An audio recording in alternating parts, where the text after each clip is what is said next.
Crazy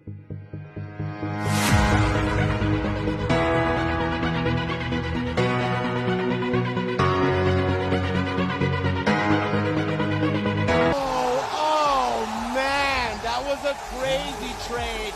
Arslan cementing his position as the अस्सलाम वालेकुम नाजरीन, क्या आप अपने बच्चे को हमेशा कंप्यूटर या मोबाइल गेम खेलने से रोकते हैं ताकि इसका मुस्तकबिल खराब ना हो? तो यकीन मानिए आज की वीडियो के बाद आपका नजरिया भी बदलने वाला है।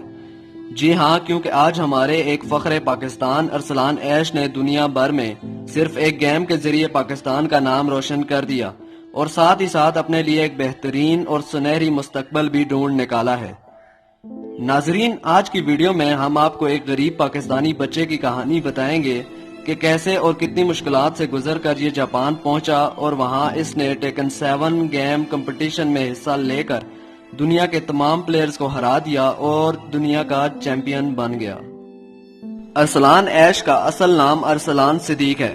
नाजरीन, अरसलान ने इंटरनेशनल मीडिया से बात करते हुए इस कठिन सफर का जिक्र करते हुए बताया कि सबसे पहले तो इनको वीजा मिलने में बेहद मुश्किलात का सामना करना पड़ा, क्योंकि हम सबको मालूम है कि पाकिस्तान से किसी भी दूसरे मुल्क जाने के लिए किस कदर असियत दे सफर से गुजरना पड़ता है और मुख्तलिफ एजेंट्स को भी पैसे देने पड़ते हैं।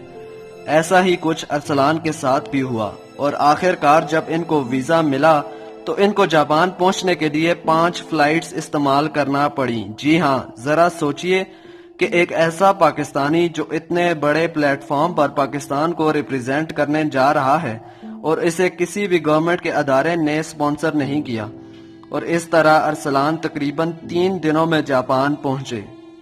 नाजरीन, ये बात जरूर जान लें कि आमतौर पर जापान पहुंचने के लिए ज्यादा से ज्यादा सिर्फ 1 ही दिन लगता है।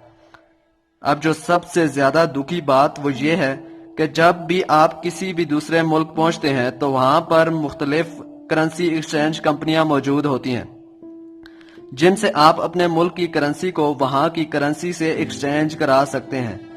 मगर जब अरसलान ने पाकिस्तानी रुपया एक्सचेंज कराना चाहा तो एक्सचेंज कंपनियों ने मना कर दिया और अरसलान के पास इस तरह जापान में अपने रहने और कहीं भी जाने के लिए एक भी यन नहीं था और वो इसी परेशानी की हालत में एयरपोर्ट पर खड़े थे, क्योंकि कहीं भी जाने के लिए इनके पास पैसे नहीं थे। तब उन्होंने एयरपोर्ट से टैक्सी बुक की और वेन्यू पर पहुंचकर अपने मैनेजर को टैक्सी के पैसे देने के लिए बोला।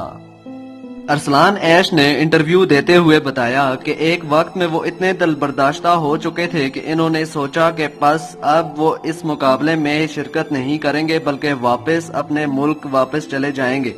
ताहम फिर इनको अपनी मेहनत और मुशक्कत याद आई जो वो करके यहाँ तक पहुंचे थे, वो कैसे जाया होने दे सकते थे। लिहाजा उन्होंने फैसला किया कि अब जो भी हो वो ये कंपटीशन जरूर जीतेंगे, और ऐसा हुआ भी। इन्होंने टेकन 7 में मुकाबला जीतकर और दुनिया के बड़े बड़े नामों को शिकस्त देकर अपने नाम ये टाइटल किया। आज दुनिया के बड़े बड़े टीवी चैनल्स और अखबार इनके इंटरव्यू ले रहे हैं, मगर अफसोस अभी तक किसी भी पाकिस्तानी टीवी चैनल और सियासतदान ने इनको मुबारकबाद तक पेश नहीं की। अरसलान ने तो बिलाशुबा पाकिस्तान का परचम बुलंद किया, मगर क्या हमारा हक नहीं था कि इनको मुबारकबाद ही पेश कर देते? नाजरीन, 1 मिनट रुकिए। यकीन मानिए वीडियो बनाने में बहुत मेहनत लगती है और इस मेहनत के बदले आपसे बस एक ही रिक्वेस्ट होती है कि चैनल को जरूर सब्सक्राइब कर दें और वीडियो को भी लाइक कर दें। शुक्रिया।